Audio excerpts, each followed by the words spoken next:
من نخواد فرزند خودم کشم مرتگم همون که نمیرم هم نمیکشم بازی تو مکرم کلکرشتر. حکمت شادی و یک زن 62 ساله میگوید که او به مرگ پسر و خانواده‌اش گناهکار نیست و در روز حادثه برای نجات آنها هرچه از دستش می آمد کرده است. سخن از فوت اسکندر ملیکی کارمند پیشین حکومت اسفره، همسرش معطرخان و یک فرزند آنها می رود. مفتشان مرگ هر سه را زهرآلود شوی از گاز کربن گفتند.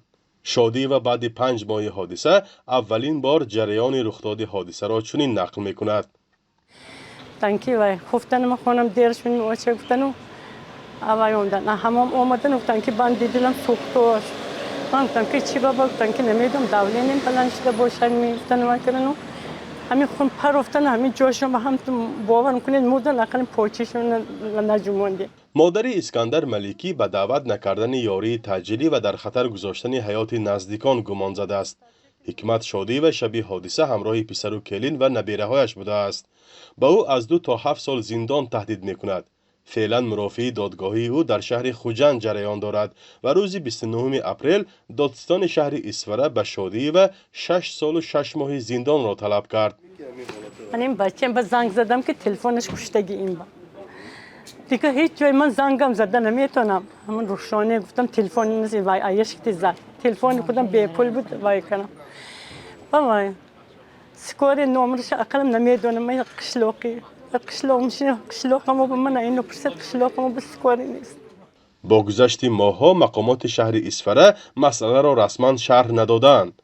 تنها در یک مورد و آن هم در نشست خبری ماه ینور سردختور بیمارستان اسفره گفت جزئیات قضیه در اختیار نمایندگان حفظ حقوق است. آنچه که نسبتی مسئله اونی گفتن که نسبتی ملیکیان در حقیقت اونجا زهرالودشوی اومیخته خیلی که شما قید کردید محترم رئیس ارگان‌های حفظ حقوق در نزد آنها ولیکن زهرالودشوی مثلا بگوییم که باتولیزم یا دیگر چیزها با قید گرفته نشده است. از خانه سنگ خیمیوی زهرآلود نیتریت برآمدگی اکسپرت کجا کردم این چیزه. اما مهیا معروفزاده مادر عروس اسکندر ملیکی میگوید در این مورد شبهه و سوالهای زیاد دارد. خانه که اینا استقامت میکردن از تیاپلی پولو رادیاتور گرم کرده میشد به واسطه برق. اونجا صندلی نیست، پچکی الوی نیست، انگیش سنگ نیست، kömür نیست. چرا میگن که گازی کربن، نه گازی ژیژینی، نه گازی پروپان، نه گازی بوتان. بسیار شبهه آور.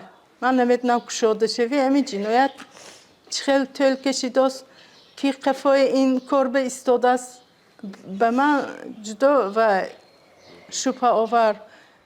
قرار است هفته آینده دادرس حکم را خواند، اما انتظار نمی رود که این حکم نیز همه جزئیات را بازگو کند.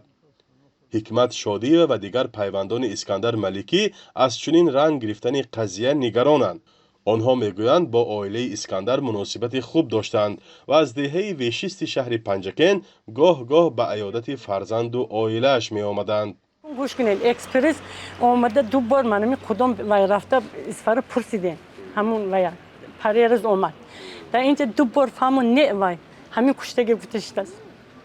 اکسپرس گفت که من خودم نمیبرم منم با کله میرم گفته وای که نه گفته وای روزی که اکسپرتیز رفته اونجا تشخیص کردگی 10 منوت گفت 10 منوت همون گازی که در اونجا همون نفس کشیدگی 10 منوت گران کردیم گفت اونجا چند نفر بودیم گفت 7 نفر چند نفر بودیم گفت همه درد سر شدیم گفت گازه چی کردیم گفت اون حالت با مادر ما ممکن چه باشه اون حالت با همون نفس کشیدگی که این آدم هر دو جانب از دادگاه و مقامات حفظ حقوق طلب دارند که حادثه عادلانه بررسی شود.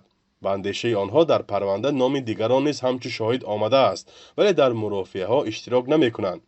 رادیو آزادی با یکی از آنها همصحبت شد و عاید حادثه نخواست ابراز نظر کند. از اسکندر ملیکی یا خود شفیعیان 3 کودک مانده است و آنها را مهیا معروفزاده نگاهبین می کند. یکی اشان شیرخواره است. اسکندر ملیکی سالهای دراز در اداره‌های دولتی در سوخت کار کرده است. وظیفه آخرینش مدیر شعبه تشکیلی و کار با کادرهای دستگاه حکومت اسفره بود. وی تقریبا 2 سال پیش از این وظیفه رانده شد و طبق اطلاع دریافتی صاحبکاری میکرد. شفیعیان در مناقشه ماه ینور سال 2022 در مرز تاجیکستان و قرقیزستان سخت زخمی شده بود. فرزان محمدی، رادیو آزادی، شهر خوجند.